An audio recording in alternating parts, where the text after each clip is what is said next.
નમસ્તે મિત્રો, એચએમ કિચનમાં તમારું સ્વાગત છે। આજે આપણે બનાવીશું ગુલકંદ। એકદમ પ્યોર બજાર જેવો ઘરે જ બને છે તે રીતનો ગુલકંદ ઘરે બનાવીશું। તો તેની પૂરેપૂરી રેસીપી જોઈ લઈએ। અને મિત્રો, તમને મારા વિડીયો ગમતા હોય તો તમે મારા વિડીયોને લાઈક કરો, શેર કરો અને નવા આવ્યા હોય તો સબસ્ક્રાઈબ અચૂક કરો।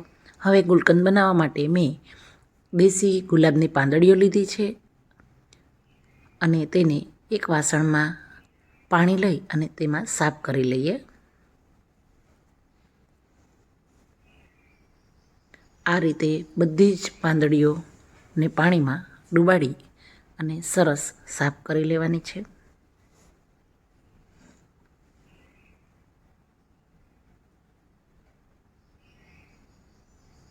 હવે પાંદડીઓને એકદમ સરસ પાણીમાંથી બહાર લઈ અને એક કાપડ ઉપર રાખી અને થોડી કોરી કરી લેવાની છે। તો આ રીતે કિચન ટાવલ ઉપર પાંદડીને લઈ અને એકદમ સરસ ફેલાવી અને કોરી કરી લઈએ। પાંદડીઓ બધી જ કોરી થઈ જાય તે રીતે તેને થોડા હળવા હાથે પ્રેસ કરી અને પાણી બધું ચૂસાઈ જશે તે રીતે તેને કોરી કરી લેવાની છે। 5 મિનિટ સુધી આ રીતે પાંદડીઓને ખુલ્લી રાખીશું તો એકદમ સરસ પાંદડી સુકાઈ જશે। હવે તે પાંદડીને એક પેનની અંદર આ રીતે ઝીણું ઝીણું હાથેથી જ કટ કરી લેવાનું છે। અહીં તમે મિક્સરનો પણ યુઝ કરી શકો છો।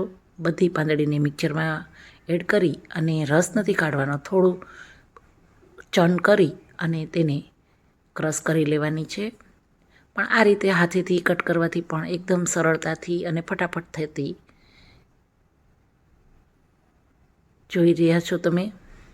તો આ મેં પાંદડીને કટ કરી અને રાખી તો તેને આપણે એક કટોરીનું માપ માટે બાજુમાં મૂકતા જઈએ તો 3 કટોરી જેટલી ગુલાબની પાંદડીઓ થઈ છે। તો હવે 3 કટોરી ખાંડ એડ કરવાની। તો આ માપ તમારે એક્ઝેક્ટ લેવાનું છે। અહીં 3 વાટકી મેં ખાંડ એડ કરી અને હવે પેનને ગેસ ઉપર રાખી અને તેની ચાસણી બનાવવાની છે। જેમ જેમ ખાંડ ઓગળશે તેની સાથે સાથે ગુલાબની પાંદડીઓ પણ એકદમ સરસ ચડી જશે।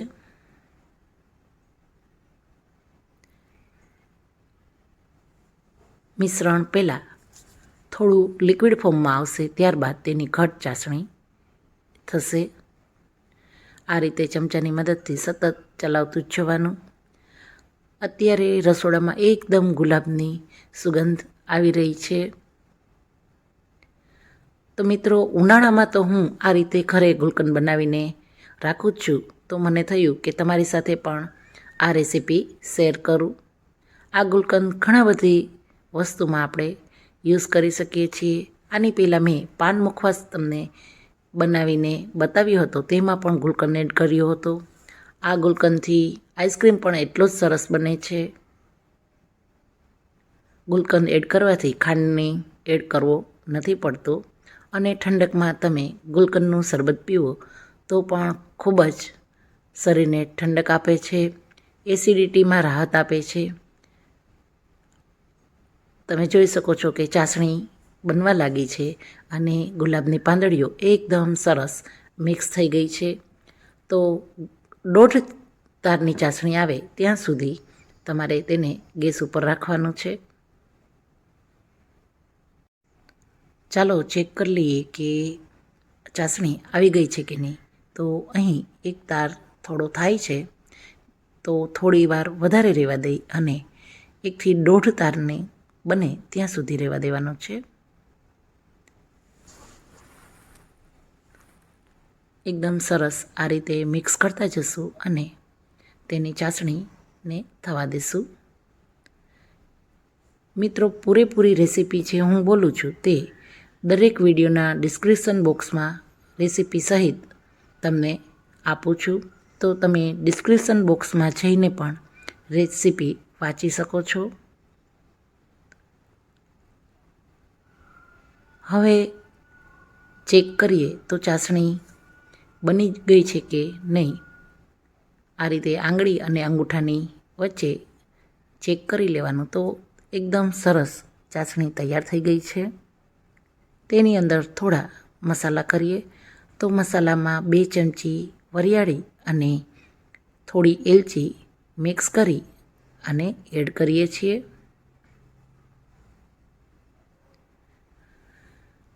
મસાલાને એકદમ સરસ આ રીતે મિક્સ કરી લેવાનું છે. મિક્સ થઈ જાય ત્યારબાદ તેની અંદર કાજુ અને બદામ એડ કરું છું. તો આટલી જ વારમાં ગુલકંદ તૈયાર થઈ ગયું છે. કાજુ બદામ એડ કરવા એકદમ ઓપ્શનલ છે. બજારમાં કાજુ બદામ એડ નથી કરતા, પણ ઘરે બનાવતા હોઈએ છીએ તો આ રીતે કાજુ બદામ પણ એડ કરી શકાય. અને અહીં 2 ચમચી મધ એડ કરું છું, જેથી ખાંડનો યુઝ કર્યો છે તો તે ખાંડ જામી ના જાય, જે ક્રિસ્ટલ પડે છે તે ના થાય, તેના માટે 2 ચમચી મધ એડ કરવાનું છે. હવે બધા જ મિશ્રણને એકદમ સરસ ફરીથી મિક્સ કરી લઈએ.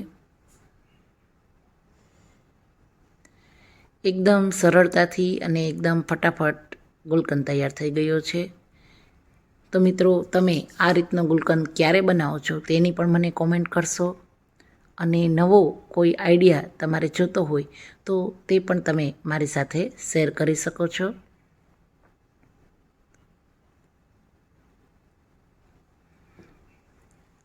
આ ગુલકંદ તૈયાર થઈ ગયો છે તો આ ગુલકંદને કાચની બરણીમાં ભરી લેવાનો.